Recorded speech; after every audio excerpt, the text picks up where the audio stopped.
গতকালকে ঢাকা মেডিকেলের আমরা একটি ঘটনা শুনতে পেয়েছি। ঢাকা মেডিকেলে আমাদের যে ডাক্তার ভাইরা রয়েছে তাদের গায়ে হাত তোলা হয়েছে।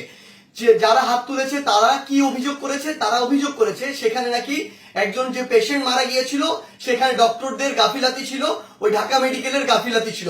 এখন প্রশ্ন হচ্ছে যে ডক্টরদের বা ঢাকা মেডিকেলের যে গাফিলাতি ছিল কিনা এটি নির্ধারণ আপনি কিভাবে করতে পারেন, কোন এক্সপার্টিজের ভিত্তিতে এটি নির্ধারণ করতে পারেন এবং এই অথরিটিটা আপনাকে কে দিয়েছে?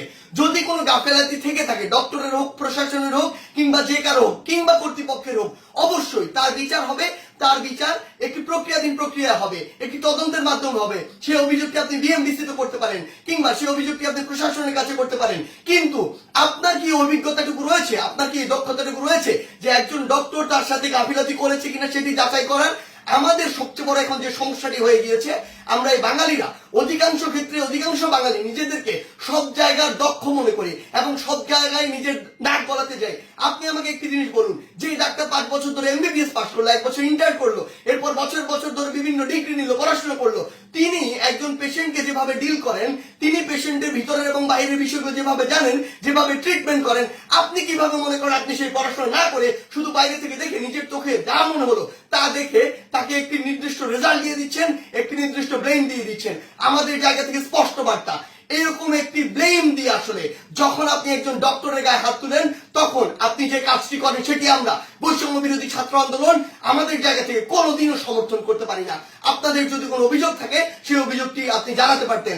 আমরা জানি আমাদের এই পুরো প্রসেসটিতে, এই ছাত্র জনতার অভ্যুত্থানে ডক্টররা কিভাবে ওই হসপিটালের ভিতর থেকে, ওই ইমার্জেন্সি থেকে তাদের ভূমিকাটি রেখেছে।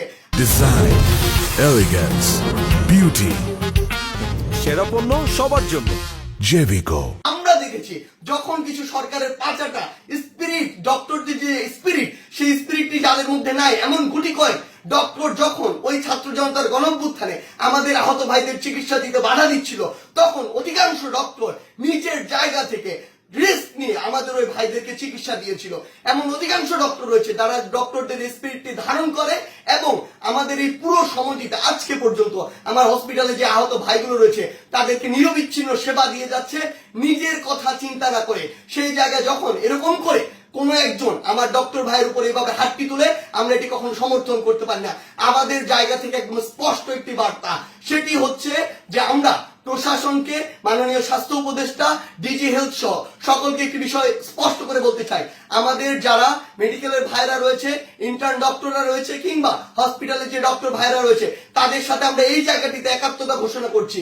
তাদের নিরাপত্তার সর্বোচ্চ ব্যবস্থা করতে হবে।